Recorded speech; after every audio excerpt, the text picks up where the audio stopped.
મત આપવા માંગે છે તો જ ઉમેદવારોની પ્રક્રિયામાં ખેંચતાણો હોય. ભારતીય જનતા પાર્ટીની આજે મારે કોઈ વાત નથી. ટીમ કોંગ્રેસ, પરિવાર કોંગ્રેસ આમાં જેટલા બેઠા છે એ અમારા આગેવાનની નજરે બધા સરખા છે. 1 નંબરનો વોર્ડ હોય કે 9 નંબરનો વોર્ડ, આપણે 1 નંબરની અંદર જે વાત થઈ 9 નંબરના વોર્ડમાં એ જ ટાઈમે વાત થવી જોઈએ. કેમ્પેનિંગની એક પદ્ધતિ હોય.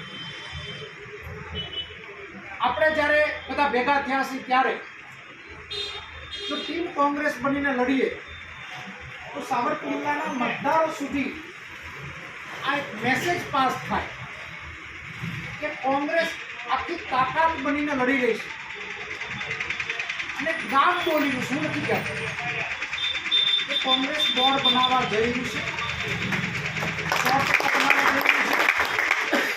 એના ભાગરૂપે ભારતીય જનતા પાર્ટીએ આમ આદમી પાર્ટી જેવી સેકન્ડ પાર્ટીને કોંગો ભરાવડાવીને મત તોડવા માટેની પ્રક્રિયા હાથ ધરી. સમાજ, કુટુંબ, પરિવાર, એના પરિવારના સભ્યોને લડવા દેવા તૈયાર ન હોય તો એ સભ્યોને હાઇજેક કરી અને જાત્રાઓમાં લઈ ગયા. જાત્રા તો નામ છે, ક્યાં લઈ જાય લોકો જાણે છે, એનો પણ કંઈ વાંધો નથી.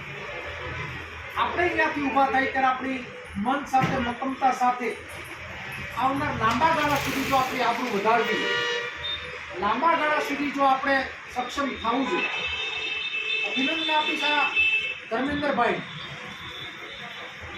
કે સત્તાને અને તાકાત લોકોની સેવા માટે મોઢા પર તમાચો મારીને નીકળીને કીધું કે હવે હું લડીશ અને તમને જીતીને બતાવીશ. ભારતીય જનતા પાર્ટીને નિશ્ચિત 6 નંબરમાં ધરતી સરકી ગઈ એનો મૌજૂદ દાખલો આપણી સામે છે. એટલા માટે આપણા પરિવારના સભ્ય બન્યા ત્યારે આવા સારા લોકોમાંથી પણ આપણે જે ઓળખ હોય શીખવાની જરૂરિયાત છે. મહેરબાની કરીને કોઈ પણ ઉમેદવાર, સિંગલ માણસ 1 વોટની વાત ક્યાંય કરતા નહીં.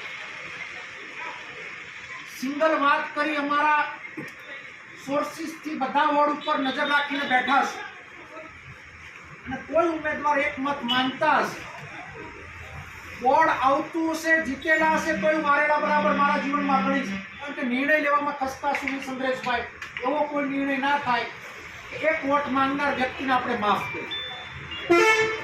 4 વોટ માંગવા, 4 વોટની કરવાની અને તમે તાકાતથી 4 જણા વોર્ડમાં મહેનત કરતા હશો તો લોકોને પણ કોંગ્રેસ બોર્ડ બનાવવા જઈ રહી છે એટલે પાળીએ બેઠેલા લોકો તમને મત આપશે.